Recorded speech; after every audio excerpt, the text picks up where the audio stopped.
Hello, welcome to week 6. By the time we finish this, we're going to be halfway through this semester. There won't be any videos next week or any podcasts because you'll be taking a well-earned break, as will I. And just spend a second congratulating yourself on how far you've got. So this week there will be a series of videos and podcasts. I think there'll be 4 in total. Let's see how we go. We're looking at AI and big data together, bringing what we were doing in the first couple of weeks with what we've been doing since, and then really thinking more broadly about what the legal implications are for these really exciting technologies. So before we get too far, I just want to focus on a couple of things and just make sure we're all on the same page. So in this particular video, I'm going to be focusing on the applications of AI in a big data context. And I'm going to explore some of the fascinating real-world examples with a focus on some Australian businesses in particular, so we can showcase the way that AI and big data has been impacting a range of different industries.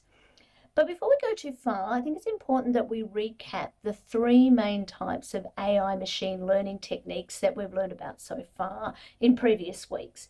So these techniques form the foundation for various AI applications in the realm of big data, and we need to make sure that we're understanding where they come from. So the first of these is supervised learning. In supervised learning, AI algorithms, you remember what an algorithm is, a set of instructions. In supervised learning, those algorithms learn from labeled data.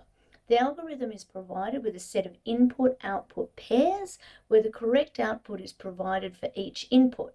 The algorithm then learns to generalize from these examples to make predictions for new unseen data.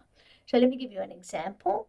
A supervised learning algorithm can be trained to predict house prices based on historical sales data with features such as the number of bedrooms, location, property size, that kind of thing. The next important approach is reinforcement learning. So reinforcement learning algorithms learn by interacting with an environment and getting feedback. Not terribly different from us, really, when you think about it. And that feedback is rewards or penalties. They get rewarded when they do things right, and they get penalized when they do things wrong. Again, sounds like going to uni to me, doesn't it? The goal is to learn the optimal strategies for achieving the highest cumulative rewards over time. Again, a bit like you. So let me give you an example. A reinforcement learning has been successfully applied in robotics, where AI-controlled robots learn to navigate and perform tasks through trial and errors. They get a reward for completing a task efficiently, and they get penalized when they commit an error. One of the best known examples of reinforcement learning is AlphaGo, where basically AlphaGo started by playing another Go player, then it played itself, and then it played millions of games to develop unique strategies that up until then were not being used by human beings. The third one I want to mention is unsupervised learning. In unsupervised learning, algorithms are provided with labeled, or unlabeled, I should say, unlabeled data, and they're given the task of discovering the patterns or structures within that data. The algorithm isn't given any guidance specifically or even any goals, but it learns to extract useful information from the data all by itself. A good example could be that unsupervised learning can be used for clustering customers based on their browsing and purchasing behavior in an online store. And that can help a business to create a targeted marketing campaign. They're not presupposing what things those customers have in common. The data is just tasked with, or the AI is tasked at looking at the data with a view to optimizing purchases of particular products or services.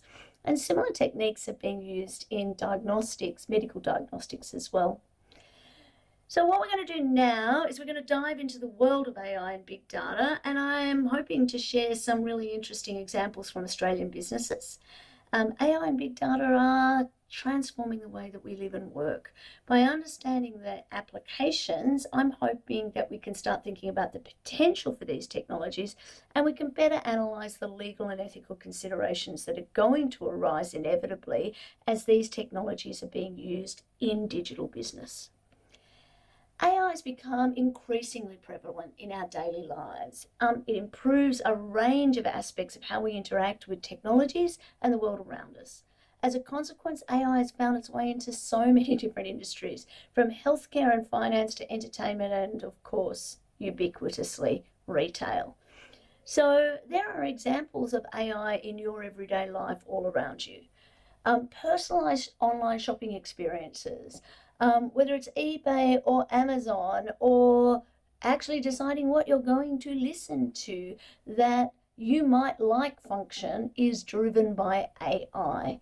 Online retailers like Amazon are making a lot of money out of people like me, because people like you who are interested in this book are probably interested in these other books as well.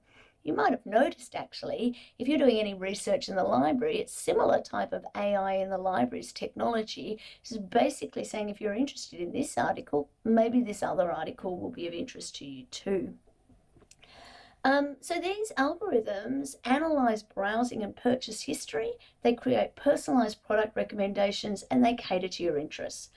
Okay, it can be a little bit creepy and weird, but I personally find it super useful.